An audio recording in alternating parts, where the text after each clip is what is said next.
नमस्कार बच्चों। हमारे अध्याय कल हमने दूसरा किया है। आज हम रिवीजन के तहत, दोहरान के तहत, आवृत्ति के तहत गद्य का पहला पाठ पढ़ रहे हैं। अध्याय का नाम है एक अद्भुत अपूर्व स्वप्न। एक अद्भुत अपूर्व स्वप्न। और इसके राइटर हैं, लेखक हैं भारतेंदु हरिश्चंद्र। सबसे पहले हम भारतेंदु हरिश्चंद्र के बारे में अध्ययन करेंगे, क्योंकि आपके बोर्ड एग्जाम में कवि परिचय और लेखक परिचय आएगा। आपका जो बोर्ड एग्जाम होगा अप्रैल मई में, लेट होने की है संभावना आपकी बात, तो उसमें लेखक परिचय और कवि परिचय आएगा। तो ये कवि परिचय और लेखक परिचय ध्यान से समझना आवश्यक है, क्योंकि दोनों 4 नंबर के आएंगे आपको, 2 का लेखक परिचय और 2 का कवि परिचय। तो सबसे पहले भारतेंदु हरिश्चंद्र के बारे में देखिए। इनका जन्म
हाँ बच्चों, अपने गद्य का पहला पाठ है जिसका नाम है एक अद्भुत अपूर्व स्वप्न। एक अद्भुत आश्चर्यजनक।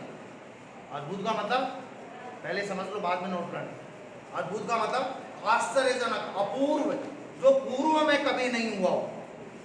अद्भुत यानी आश्चर्यजनक, अपूर्व यानी जो पहले कभी न हुआ हो, ऐसा सपना आया। आश्चर्यजनक और ऐसा सपना जो आज तक किसी को नहीं आया, ऐसा स्वप्न का वर्णन है। इसके राइटर हैं भारतेंदु हरिश्चंद्र। हरिश्चंद्र बाबू का जो जन्म है वो 1850 ईस्वी में काशी में हुआ था। कौन से स्टेट में है काशी? उत्तर प्रदेश में। इनका जन्म कब हुआ था? 1850 में। कौन से स्थान पर? काशी नामक स्थान पर। इनकी मृत्यु 1885 में हुई। कितना कम समय चाहिए थे। 50 में जन्म हुआ और 85 में मृत्यु हो गई। कितने वर्ष जिंदा रहे ये? केवल 35 वर्ष। ऐसा आदमी तो 35 नहीं, कम से कम 70 साल जीना चाहिए था। खैर, अब जो भी है भाई, ये तो ईश्वर के हाथ में जन्म मृत्यु।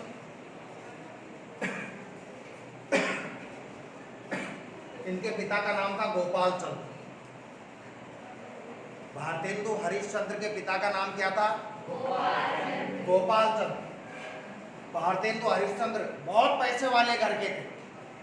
भारतेंदु बाबू हरिश्चंद्र बहुत पैसे वाले घर के, समृद्ध सक्षम परिवार के थे। उन्होंने एक विद्यालय भी खोला था, एक विद्यालय स्थापित किया था जिसका नाम क्या था? हाई स्कूल बनारस, जो वर्तमान में भी चल रहा है, आज भी चल रहा है। लेकिन आज उसका नाम हरिश्चंद्र कॉलेज है। क्या नाम है? और राइटर का नाम क्या है? भारतेंदु। तो उनको उपाधि मिली थी। हरिश्चंद्र मूल नाम है, भारतेंदु इनको उपाधि मिली थी, इसलिए कॉलेज का नाम क्या है? इनके नाम पर हरिश्चंद्र कॉलेज। भारतेंदु हरिश्चंद्र को हिंदी गद्य का प्रवर्तक माना जाता है। प्रवर्तक का मतलब प्रारंभ करने वाला, शुरू करने वाला।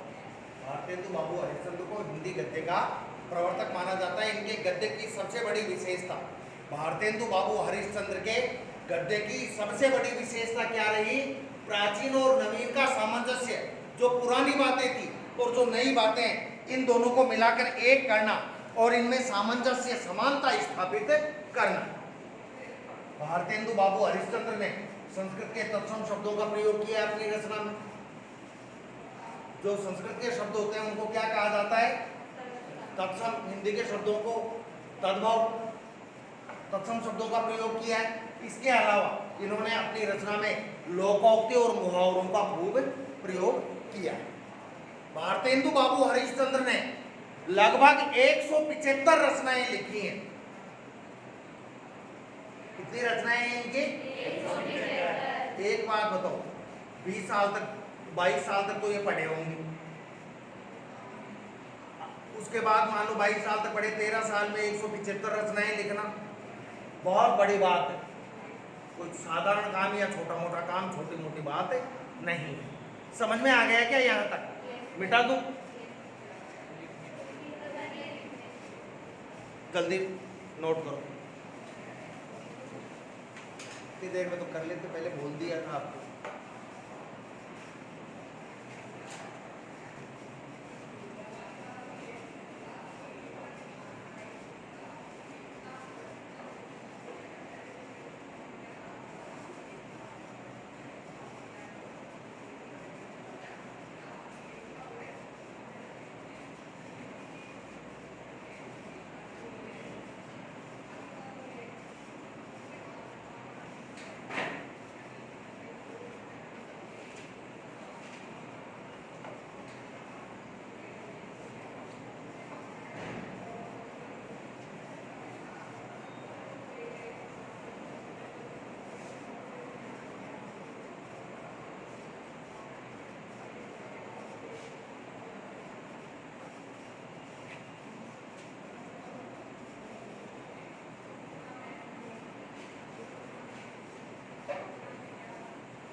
देखिए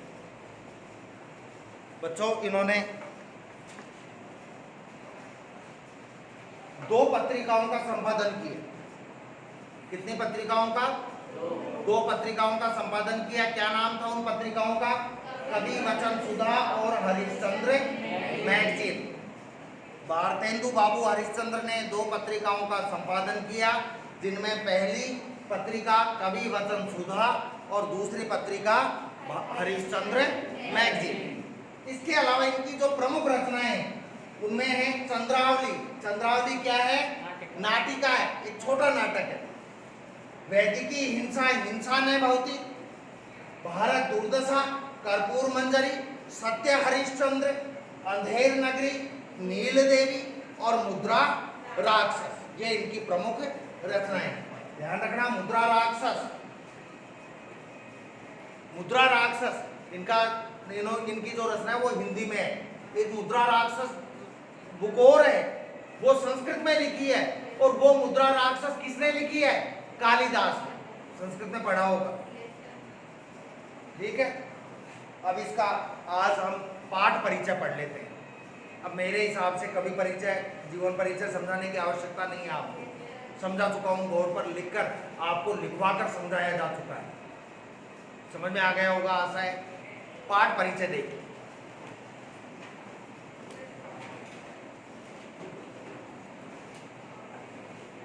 प्रस्तुत निबंध भारतेंदु जी की विनोद प्रिय प्रवृत्ति का प्रतिनिधि उदाहरण है।